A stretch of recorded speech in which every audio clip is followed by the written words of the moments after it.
Monsieur le Président, Mesdames, Messieurs, je suis très heureux de vous adresser ces quelques mots à l'occasion de votre 10e anniversaire. Je sais que votre institution a pris une place très importante dans le monde évangélique et dans les relations, bien sûr, avec les institutions protestantes, mais de manière générale dans le monde des cultes et dans la relation que l'État français peut avoir avec vous. C'est un point très important et je voulais vous remercier de cette relation de confiance. Je voulais aussi vous dire que j'ai lu parfois vos interrogations, vos inquiétudes sur le texte de loi que j'ai eu l'honneur de présenter en Conseil des ministres le 9 décembre dernier, 115 ans jour pour jour après la loi de séparation des églises et de l'État, et que je défendrai à partir de janvier à l'Assemblée nationale.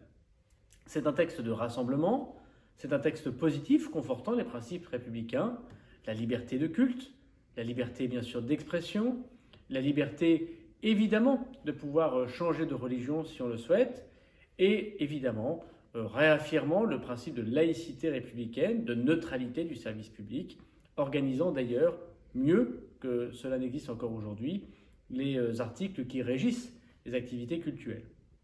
Je suis très heureux, très honoré d'être aussi le ministre des cultes, c'est-à-dire le ministre qui garantit cette liberté de culte, qui ne reconnaît aucune religion, mais qui travaille avec eux et qui souhaite considérer toujours qu'être croyant n'est pas être un mauvais citoyen, bien au contraire, être croyant permet souvent d'être un bon citoyen.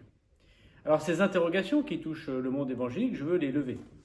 Je les leverai tout au long du débat parlementaire, bien sûr en lien directement avec vous, avec les parlementaires, avec ceux qui participent au débat public, et qu'il s'agisse du financement étranger ou qu'il s'agisse des expressions mises en place dans un cadre religieux, je veux rassurer. D'abord, nous devons savoir qu'en France, quelles que soient les religions, lorsque quelqu'un d'autre, un pays, une organisation, finance un culte sur le territoire national, il est bien normal que l'État français soit informé. Ce n'est pas le cas toujours, et parfois, évidemment, ça ne concerne bien sûr pas l'institution que vous représentez. Il peut y avoir des arrière-pensées de ces pays, de ces organisations dans le financement des cultes en France. Nous devons nous assurer, avec les institutions de la République, les institutions de Bercy, les institutions qui relèvent évidemment du ministère de l'Intérieur, du ministère des Affaires étrangères, que cet argent versé en France, pour les lieux de culte notamment, n'ait pas d'arrière-pensée politique afin de toucher la nation française. Il ne s'agit pas d'interdire ces financements, vous l'aurez compris, mais de les connaître. Et puis, deuxièmement, nous sommes très respectueux de l'opinion, de l'expression religieuse de chacun des cultes.